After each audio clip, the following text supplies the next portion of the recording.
Caitian blood poured through the human medic's fingers as he pressed his hands into the gaping wounds of the dying alien girl.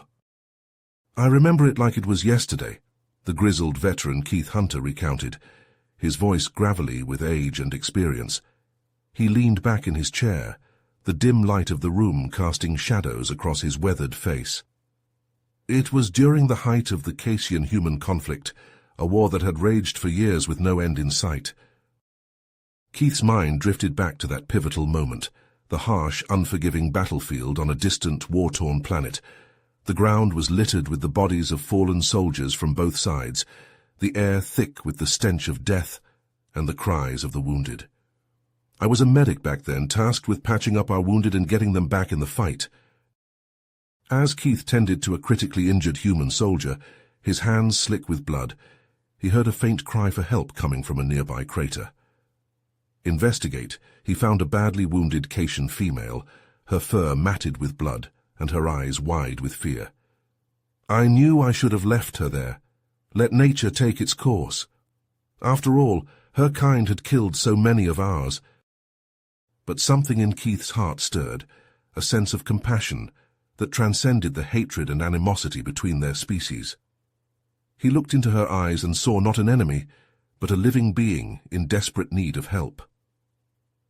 "I couldn't just let her die, not when I had the power to save her." With a heavy sigh, Keith made the decision that would change the course of the war and his own life forever. He set to work, using all his skills and limited supplies to stabilize the Caitian's condition, knowing full well the consequences he might face for aiding the enemy. If he failed, she would die in his arms. If he succeeded, it could be the spark of hope needed to end the bloody conflict, consuming both their worlds. Keith's hands moved with practiced precision as he applied pressure to the Caitian's wounds, his mind drifting back to the events that had led to this moment. "The Caitians had always been a proud, warlike species," he explained, his voice tinged with a mix of bitterness and understanding. "They saw our attempts at diplomacy as weakness, and our refusal to back down as a challenge to their dominance." He recounted how the conflict had begun, with a series of skirmishes along the border between human and Caitian space, each side testing the other's resolve. "It wasn't long before full-scale war erupted," Keith continued, his eyes focused on the task at hand. "Both sides committed atrocities in the name of victory, and the bodies piled up on both sides." As he worked, Keith noticed a small ornate pendant around the Caitian's neck, a symbol of her people's religion. "I knew that pendant," he said softly, his voice tinged with emotion. "I had seen it before, on the bodies of countless Caitian soldiers." His mind flashed back to a particularly brutal battle, where he had watched helplessly as a Caitian warrior cut down one of his closest friends. "I wanted to hate them," Keith admitted, his hands trembling slightly as he continued to work. "I wanted to blame them for all the pain and suffering they had caused." But as he looked down at the wounded Caitian before him, Keith realized that she was not so different from him. "She was just another soldier," he said, his voice filled with a newfound understanding, "fighting for her people, her beliefs." With renewed determination, Keith finished stabilizing the Caitian and carefully moved her to a safer location, away from the chaos of the battlefield. "I knew I couldn't just leave her there," he said, his voice filled with conviction. "I had to get her to a proper medical facility, even if it meant risking my own life." Keith moved as swiftly as he could through the rubble-strewn streets, the wounded Caitian draped across his shoulders. "It was a treacherous journey," he recounted, his brow furrowing at the memory. "I had to watch every step, every shadow, knowing that the Caitians were out there searching for their fallen comrade." As he navigated the war-torn landscape, Keith's senses were on high alert, his eyes darting from one ruined building to the next. The once vibrant city had been reduced to a shell of its former self, a testament to the destructive power of the conflict that had consumed both their worlds. "I spotted them in the distance," Keith said, his voice low and tense. "A group of Caitian warriors, their feline eyes scanning the area like predators on the hunt."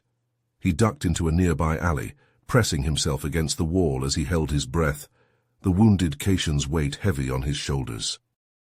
I knew I had to be smart about this, Keith continued, his mind racing as he considered his options. A direct confrontation would only put us both at risk, and I couldn't let that happen, not after everything we'd been through. With a quick glance around the corner, Keith spotted an abandoned building, its walls crumbling but still standing. It was our best chance, he said, his voice filled with determination. I had to get us inside, away from prying eyes. Moving as quietly as possible, Keith carried the caisson into the building, carefully navigating the debris-strewn floors until he found a secure room. It was there that I finally had a chance to really assess her injuries, he said, his voice softening as he gently laid her down on a makeshift bed of discarded blankets. She was in bad shape, Keith admitted, his hands moving to check her wounds, his mind focused on the task at hand. But I could see the fire in her eyes, the determination to survive, to keep fighting. As he worked to clean and dress her injuries, Keith began to talk to her, his voice low and soothing. I told her about my life back on Earth, he said, a hint of wistfulness in his tone. About the family I had left behind, the dreams I had put on hold to fight in this war. To his surprise, the caisson began to respond, her voice weak but clear. She told me her name was Horus, Keith recounted, a small smile tugging at the corners of his mouth, and she started to share her own story, her own reasons for fighting. As they talked, the barriers between them began to crumble, the hatred and mistrust that had defined their species' relationship giving way to a newfound understanding. We were just two soldiers, Keith said, his voice filled with a mix of sadness and hope. Two beings caught up in a conflict that had consumed our worlds, our lives. In that moment, in the quiet of the abandoned building, Keith and Horus formed an unlikely bond, one that transcended the differences that had once seemed insurmountable. I knew then that I had to get her to safety, Keith said, his voice filled with determination. No matter the cost, no matter the risk, I had to see this through. Keith watched as Horus limped back towards her own lines, her silhouette growing fainter until it blended into the darkness of the war-ravaged cityscape. Her retreating form filled him with a profound sense of loss, an aching emptiness in his chest. I thought that would be the last time I'd ever see her, he said softly, his voice heavy with sadness and resignation. When she disappeared into the night, it felt like a piece of me went with her. But fate, it seems, had other plans. With a heavy heart, Keith made the perilous journey back to his own side, his mind reeling with the events of the past few hours. As he navigated the rubble-strewn streets, he knew that the story of his encounter with Horus would have to remain a closely guarded secret. If anyone found out what I'd done, the risks I'd taken to save an enemy soldier, I'd be labeled a collaborator, a sympathizer, he explained, his voice low and tense. In the eyes of my superiors, my act of compassion would be seen as a betrayal, punishable by court-martial or worse. Keith returned to his unit, his body exhausted but his mind racing with thoughts of Horus and the unexpected bond they had forged in the midst of the chaos.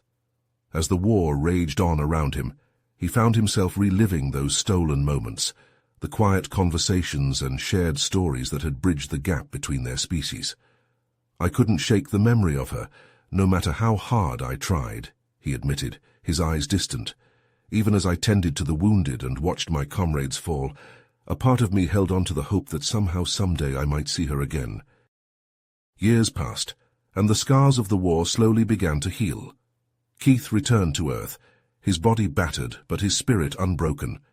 He built a new life for himself, but the memory of Horus lingered, a constant presence in the back of his mind.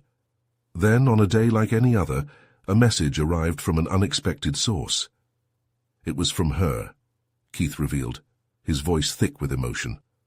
Horus had tracked me down, using the snippets of information I'd shared with her during our brief time together. With trembling hands, Keith opened the message, his heart pounding as he read the words that Horus had written.